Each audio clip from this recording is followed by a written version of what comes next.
Hello, everybody. My name is Blake Robinson, and with me today, I have the Maryland Sportswriter of the Year, Jacob Calvin Meyer. Welcome, Jacob. Thanks for having me. So let's jump right into things. And my first question I usually ask is, tell me, however you want, from where you started, where you got, going to where you are now, and any step along the way that you want to include. Yeah, I grew up in the Baltimore area, was a big baseball, just a sports kid. Had no idea what I wanted to do for college. So naturally, I majored in journalism. I went to a small school in southwestern PA called Waynesburg University. I'm assuming everybody watching this video has never heard of it. It's about an hour south of Pittsburgh and about 30 minutes north of Morgantown, West Virginia. And played baseball there and was on the newspaper staff all 4 years. Great experience, had an amazing professor and a couple of really close friends that were journalism students, and we all kind of grew together and became the sports editor there the last couple of years. And then once I graduated, then I started working at a local newspaper in Western Pennsylvania, in Washington, PA. I did part-time news. I was half news and half sports. That was a great experience. I did that for about a year and a half, sort of realized sports is what I wanted to do. That's then kind of what got me to where I am now. I went to York. I worked there a little bit doing high school sports. Then I got hired by the Baltimore Sun in 2019. I was doing high school sports there. Then finally got an opportunity to a couple years later at the Washington Times to cover professional sports. And then after a couple years of that, I went back to the Sun to cover the Orioles, and now I'm going into year 4 at the Baltimore Sun, covering a team that is pretty exciting. Yeah. So you played baseball, so you've been around it. I mean, it's kind of in your DNA, if you will. And you didn't necessarily know what you wanted to do, but could you look back now, maybe retrospectively, and be like, maybe there was something in younger Jacob that would have given away that this might have been what I wanted to do? Yeah, the only things I would say would give it away is that I'm a very curious person, and I was a pretty bad baseball player. So I didn't have a future playing, and so naturally, if you combine my curiosity and my love for the game, that would make sense. Now, at the same time, I did have a more of a traditional like journalism upbringing, right? Like if I played in college, I didn't cover baseball in college at all, right? So I covered some other sports. I was probably, if anything, more of a news reporter when I was in college. And when I graduated, I didn't know which side I wanted to do more. And so my first job was good. I got to do both. And I might have been. I think I was probably a little bit better at being a news reporter, but it was more fun being a sports reporter. And so I went that direction. And then when COVID hit, actually, I was at the Baltimore Sun, and I was doing high school sports. But during COVID, of course, there were no sports. Yeah. So I sort of volunteered to take over covering education, actually in the county that I grew up in Maryland, because I had experience covering education back in Pennsylvania. So I kind of hopped back into that world and did that for about a year. You just imagine, I was covering $1 billion school district during COVID, where schools were closed, and it's one of the 5 wealthiest counties in the country, and you can imagine that was sort of a pressure cooker and a powder keg that was exploding in real time. And so that was a fun experience, and something that I always tell. If anybody asks me about getting into journalism or whatever, everybody says, "Oh, I want to be a sports writer," and that's great, and that makes tons of sense. But I always tell people it's important if you have some news reporting experience, and kind of have that baseline, and that will help you sort of down the road.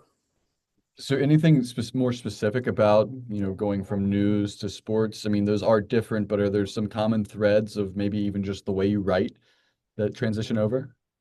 Yeah, I think news reporting is significantly harder than sports reporting in a lot of ways. And that's not to say sports reporting isn't difficult. And certainly I'm nowhere near the apex of being a sports reporter. So, but what helps you as a sports reporter, if you have a news background, is you recognize that, hey, this isn't just a game, and this isn't just bat hit ball, threw the guy out at second base, whatever. There's a lot that goes into this, and this is important to communities and taxpayers, right? Almost all of these stadiums are funded by taxpayer dollars. Billionaires own most of these teams. They need to be held to account, right? And so there's a lot that goes into this, and so it can help you when you are covering more of a newsy aspect of a sports beat to have that background so you can kind of flip that switch on to kind of go back to your news reporter roots. Yeah, the holistic sports writer. I think Yeah, that's that's a great way to put it. a good byline or good way to, yeah, Actually, I like that. that's a perfect way because I do sort of view myself that way. Like, what's the saying? Like a jack of all trades, but a Yeah. master of none. I'm certainly a master of none, but I do sort of pride myself that I can do every part of this job, at least at a C plus level. And the fact that if you can do everything, you won't just be good at your job, right? You'll be valuable to an employer, to a company. I don't need to remind anybody. It's not the best time in the world to be in this industry, and being indispensable, being able to do a bunch of different things does make you valuable. Uh, that's I like that. I mean, again, sports versus news, not, I mean, to me, it's a night and day difference. I'd rather write sports, but there you go. Sometimes you got to do a little bit of everything. But you mentioned something to me that was interesting about, the stadiums. I'm going to take this and run with it. So we're getting to a fun question is what I'm telling you. Um, all these owners own these different stadiums, but there's these different stadiums, and I assume you've got to work at a few different stadiums. So the question is, if you could work any venue for any event, they can mix and match. It doesn't have to be a baseball game at a baseball stadium. The table's open for you. Any venue, any stadium. What do you cover? That's a good question. Um, I don't know why this came to my mind. Before we hopped on, was telling Blake I have a toddler. She's 2, so we're in like a very like Disney princess era right now. The reason I bring that up is some of my favorite moments on the beat is at Tropicana Field, which most people would regard as one of the worst stadiums in Major League Baseball. But as a media member, it's one of the better ones because it is climate controlled. You don't have to worry about weather or anything. And it is a quick walk down to the clubhouses. Press dining is pretty good, and you have a good view of the ballpark, right? I would say Tropicana Field is actually surprisingly one of my favorite places.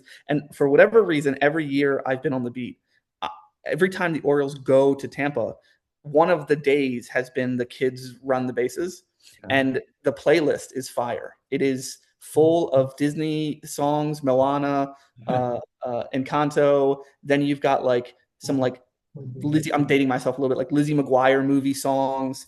It's great stuff. So like it's sometimes after games you have like fireworks going off, and you're like you can't hear the recording, and that stinks. But sometimes you have a bunch of like Disney princess songs going, and that makes for quite the work environment. So I don't know if I exactly answered your question, but that's like the first thing that popped No, into my mind. I like that, and because that's unique, and it brings back a specific memory. So that Nobody else will give somebody that answer. So that exactly, and that's what makes it an A plus answer. there you go. But okay, so the toddler. I think we have to ask a question about this. There's a difference between, I mean, as if I know a 20-year-old, but there's a difference between working in your job and, for your case, sports writing, and then having a toddler and working in your industry. What is that like? Yeah, that's a great question. I appreciate you asking. So the first year I did this job, I was without child, and actually my wife was pregnant. And then the past 2 years we've had her. Penelope is her name. She actually did just fall asleep, by the way. So we're good. And it's funny you hear. For me, it was like not a lot of people who I was around were parents, like who were covering the team or whatever, and you kind of hear horror stories about how difficult it's going to be. I would always tell people that it's not nearly as bad as what people would make it out to seem. Obviously, things can be more difficult when you have a kid at home, and I I cover 40 road games a year, so I'm gone on average, 1 week out of the month during baseball season. I go back down to spring training tomorrow. So right now it's March 5th. I go back down March 6th. I'm down there for 2 weeks. I'll be there alone. That's not exactly fun. We also have family that help, which is great. But actually, what I've learned, frankly, is that you think that having a family will take away from your job, and if anything, it does the opposite. It will make you more focused at work. It will make you like work harder. It will give you a more narrow focus. It'll help you compartmentalize. It will help you not bring work home, which helps, especially in this job. And so, yeah, I don't know if that, again, I don't know if that answers your question, but it's something that has been really fun and challenging at times. But it's it's been quite the ride the past 2 years, and it's funny because every stage is different with her. Like at first it was like baby stage, so like we're sleep deprived, and then now it's like she's running around like a chicken with her head cut off. And when I'm at home, I'm trying to make sure. Oh, the last thing I do want to say, this is important, is that one of the bigger benefits of this job is that because the hours are weird, right? I work nights, and in the off season, I don't have to work as much as I do during the season. I do get to spend a lot of time with her, probably more than, honestly, probably more than most dads get to spend with their kids. So that's definitely one of the bigger benefits that I try to remind myself of, especially during the season when I'm, out on the West Coast for a week and I don't get to see her. It's like, well, in the off season, I see her and we spend a lot of time together every day. I To answer your question about answering the question, 100% you did. And so you've got a lot of these things, you're mixing a lot of things into this new journey. Keep progressing. Has there been a moment yet that you've realized like this is where I am supposed to be? This is my calling. This is what I want to be doing. Like, have you had that moment where you know it yet, or is that still to come? Yeah, this is going to be a bad answer to that question, which is I really try not to think about that. Okay. And frankly, uh, I guess this is like sort of the negative side of the coin. I had told you the story when I was at the Sun during COVID, and I was a news reporter, and like I had volunteered to do that, and that was like an immensely valuable thing in my career. Like I am not here today if that didn't happen, right? Um, People at the Sun were happy that I did that, and I might have my job now because I made those people happy, and also just made me a better reporter. On the flip side, that was by the end of COVID. I was still doing news, but I was also back in sports when sports had started back up. So I was doing half news, half sports, and I was making about the same money that I had made at my first job. So I was five. I was 5 years into my. I probably shouldn't be admitting this. I was 5 years into my career, and my first job, I was making $30,000, and I was doing half news, half sports. 5 years later, I'm married. We're talking about having kids. I'm making $30,000 and I'm doing half news, half sports. And I'm like, so at the time, I probably had the opposite of like, okay, this is not my calling, right? This is not for me. This isn't going to work out. And then some things fell my way, and definitely got lucky to kind of be where I am now. But the reason I don't look at it that way is because I don't know. I don't think it's like super worthwhile to, um, especially once you have a family, and I'm 30 now, and it's like this isn't about me, right? It's not about my life and my calling, and none of that matters, right? My tombstone's not going to say, he was the Maryland Sportswriter of the Year in 2025. That's not how it's going to be, right? So I try not to think about that stuff, frankly, and I think that's part of it for like young journalists is once they get to the point of realizing like maybe it doesn't have to be your calling. It can just be a job, and you can do it well, and you can be passionate about it, and you can take it seriously, and you can be intentional, and you can do all those things, but you don't have to make it more than what it is. Okay. That is that's the most unique answer I've received to this question, and I honestly I appreciate that answer. I'm probably being too honest in this, but No, but I don't think there's a such thing as too much honesty, but a lot of people, everybody's giving me an answer that there's a moment that sticks out to them, even if it's not a true moment, but something that yeah, evokes. it's funny. And then I'm like, no, like my moment was when I realized it's not my calling, You're But more you're more family oriented now. yeah, that's definitely true. And like, I also, I don't want to generalize because I'm sure that there are many people who have taken windy paths to Absolutely. win with this award or whatever. But I also recognize that there's a lot of people that I work with in this industry who they graduated college and then almost instantly they got a job covering a professional sports team because they went to Syracuse, they went to University of Maryland, they went to wherever. My mistake was, I didn't go to one of those schools, and I went to some school nobody's heard of, and so I had to take a different, more challenging path. And there is certainly no there's like no additional like glory in that at all. But what it does teach you is that um, it doesn't have to be your life. It can just be part of your life. Okay. Yeah, that's the great balancing act, and that's maybe the hardest thing to do in life in general, but especially a sports writer or sports broadcaster trying to strike a balance that sometimes feels like it can't be done. Right. And I think what's important when it comes to balance, like everybody talks about work-life balance and I don't know, that's sort of like a loaded term, but it's like you can it's not about having balance in a particular day or a particular week or month or maybe even year. It's like, to use your word, like holistically having balance. And because some people look at balance as, okay, I have a 9 to 5 and I punch the clock and I come home, I see my family, we have dinner together, and that's great. And sometimes you might wish that you would have that life. On the other hand, balance can be, okay, if I look back over the course of the year, did I check a lot of the boxes in my life that I'd want to check? And so again, it goes back to, I guess, a previous answer that I gave. And so I think it's probably helpful for people to not maybe think on a daily basis about like, okay, like, is this my calling? Do I have the work-life balance I want to have? And rather maybe zoom out a little bit on those type of questions. That Yeah, I mean, it's easy to get caught in kind of being whatever you are, and then if you do let several years pass by, and you're like, wait a second, I didn't really do much of what I wanted. Right. I gotta do something about that. So yeah, I 100% agree with that. Yep. So you've already been talking about advice. You've given some great advice. I'm gonna ask again. Somebody wants to get into sports writing. Again, it's a weird time to be doing that for a million different reasons, but you're in it. If there's somebody that wants to, that's in college maybe right now, what do you want to tell them? What's the story? What's the piece of advice? Yeah.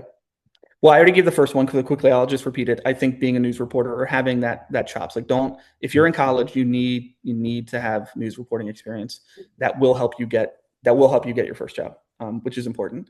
Um, the second one probably is to sort of have, I don't know if this is the right phrase, but like sort of like informed consent about what you're getting into, of understanding, even at a young age, even in college. And the world didn't used to be like this, right? Like, when my parents went to college, or um, it wasn't like a life or death decision when you went to college and decided what you were going to major in, because they weren't going to be saddled with 6 figures of student loan debt, right? And so that's not the case for my generation, certainly definitely not the case for your generation and future generations. So people need to have an understanding, even unfortunately at a very young age, 17, 18, 19, 20, of, okay, this is what the industry looks like. I know that I'm going into an uphill battle, and that's okay. Um, so how can I set myself up for the most success the moment that I hit the market, aka the moment that I graduate? And again, one of those things already repeated, having news reporting experience. Second one is definitely taking your experiences that you can have in college seriously. So whether it's your student newspaper, or even more important is summer internships. One of the bigger mistakes, I don't know if mistakes is the right word, but one of the bigger, yeah, I'll say mistakes. One of the bigger mistakes I made in my career was that I did not have a legit like summer internship, for various reasons that not worth going into exactly, but I didn't have like, oh, I was the intern for the Baltimore Sun or whatever. And I had tons of other experience, and clips and all that stuff, but I didn't have like that line on the resume that might help you get the next great internship that would have maybe made things a little bit easier. So I definitely like erred in that way. So that's important. And then the last thing is, when you do break into the industry, you do get that first job or whatever, you get the job that you want to get. Um, it is being able to be flexible in that, and again, to go back to the word like holistic, like, if you can do everything well, and you're not a pain in the tuchus for your boss, that's important. Like, I mean, maybe my current boss would disagree, but I've never had a bad relationship with any of my editors, and I've worked at a lot of different jobs, and I that is certainly not the case in this industry. I know a lot of reporters that are extremely difficult to work with. We're creative people. We're sort of mercurial. And so, like, if you change our lead, we're gonna be a pain in the butt about that. But like, it's sometimes it's not worth fighting over, whether your editor makes a tiny change in the story, because then you're going to annoy them and then they're not going to want to help you in the future. And so those would be my sort of my three pieces of advice is if you're a young person wanting to get into this. Okay. My last question, I always love ending with this. I've got a microphone right here, if you can see it. I'm going to hand it to you, Jacob. The floor is yours. Clean up anything I didn't get, whatever you want to say. Oh gosh, that's a good one. That's a good last question. Um, do you use that in interviews when you interview other people? Like Yeah, for all the NSMA interviews I've done, which I've probably done close to 20 dating back to okay, last year, every time. that's good. And you never know what you're going to get. So, Yeah. Um, Honestly, you didn't miss anything. This was great. You were great. I enjoyed this conversation.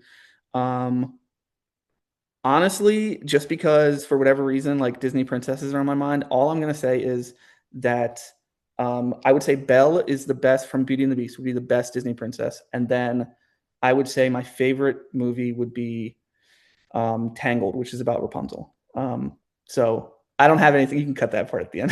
I'm just kidding. No, it's I don't have anything else. I appreciate the way you know these questions, and you did a great job. And thanks for having me. thank you. And when your daughter gets a little older, she's probably going to tell you what the real answers are to those questions. So, That's definitely true. That's definitely true. And Yeah, I always joke that she'll either hate baseball or she'll be completely in love with it. Like yeah, I don't think there's going to be like an in between. She's either going to be like, this is what keeps my father away in the summer, or like she's going to be on Baseball Reference at 8 years old or something. yeah. So we'll see which one. I'll And try to push her to the latter one of like, listen, this is why FIP is better than ERA, okay? And she's going to be like, but Dad, I want to color, and it's like, no, like you need to no, understand, like this is the difference between Fangraphs War and Baseball Reference War. yeah, So exactly. Awesome. Well, again, congratulations to Jacob Meyer, the Maryland Sports Writer of the Year. It's been an absolute pleasure speaking with you. thanks, man. Thank you.